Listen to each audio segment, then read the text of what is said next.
വൃദ്ധനായ ഒരു പിതാവ് പരാതിയുമായി കോടതിയെ സമീപിച്ചു. ജഡ്ജി ചോദിച്ചു, ആർക്കെതിരെയാണ് നിങ്ങളുടെ പരാതി? എൻ്റെ മകനെതിരെയാണ്. ആട്ടെ, എന്താണ് പരാതി? ആ പിതാവ് പറഞ്ഞു, എൻ്റെ മകൻ അവൻ്റെ കഴിവനുസരിച്ച് മാസത്തിലൊരിക്കലെങ്കിലും ചെലവിന് തന്നിരിക്കണം. ജഡ്ജി പറഞ്ഞു, തീർത്തും നിങ്ങളുടെ ആവശ്യം ന്യായമാണല്ലോ. ആ പിതാവ് ഇങ്ങനെ പറഞ്ഞു തുടങ്ങി, ബഹുമാനപ്പെട്ട കോടതി, ഞാൻ ധനികനാണ്. എൻ്റെ മകൻ്റെ സമ്പത്ത് കിട്ടിയിട്ട് വേണ്ട എനിക്ക് ജീവിക്കാൻ. എന്നാലും അവൻ എനിക്ക് ചെലവിന് തന്നിരിക്കണം. കോടതി അത്ഭുതത്തോടെയാണ് ഈ വിചിത്രവാദം കേട്ടത്. തുടർന്ന് മകന്റെ പേരും വിലാസവും ജഡ്ജി എഴുതിയെടുത്ത് മകനെ എത്രയും പെട്ടെന്ന് ഹാജരാക്കാൻ ആവശ്യപ്പെട്ടു. പിതാവും മകനും ഹാജരായി. മകനിലേക്ക് തിരിഞ്ഞ് ജഡ്ജി ചോദിച്ചു, ഇത് നിന്റെ പിതാവാണോ? അതെ, അദ്ദേഹം എൻ്റെ പിതാവാണ്. ഈ പിതാവ് നിങ്ങൾക്കെതിരെ ഒരു പരാതി സമർപ്പിച്ചിട്ടുണ്ട്. അദ്ദേഹത്തിന് നിങ്ങൾ ചെലവിന് നൽകുന്നില്ലെന്നാണ് ആ പരാതി. മകൻ പറഞ്ഞു, എൻ്റെ പിതാവിന് ഞാൻ എന്തിനു നൽകണം? അദ്ദേഹത്തിന്റെ കൈവശം ധാരാളം സമ്പത്തുണ്ടല്ലോ.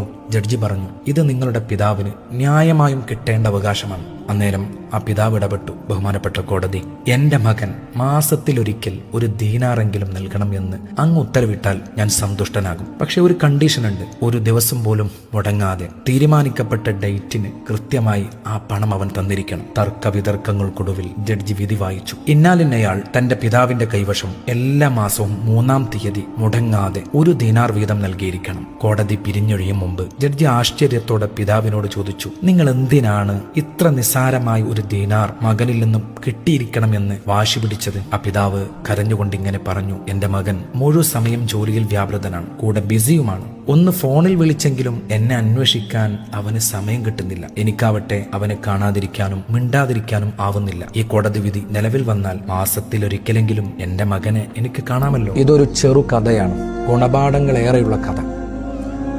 തിരക്ക് പിടിച്ച ജീവിതത്തിൽ പലപ്പോഴും നമ്മുടെയൊക്കെ മാതാപിതാക്കൾ നമ്മളിൽ നിന്ന് ആഗ്രഹിക്കുന്നത് 1 മിനിറ്റെങ്കിലും ദൈർഘ്യമുള്ള ഒരു കോളായിരിക്കും.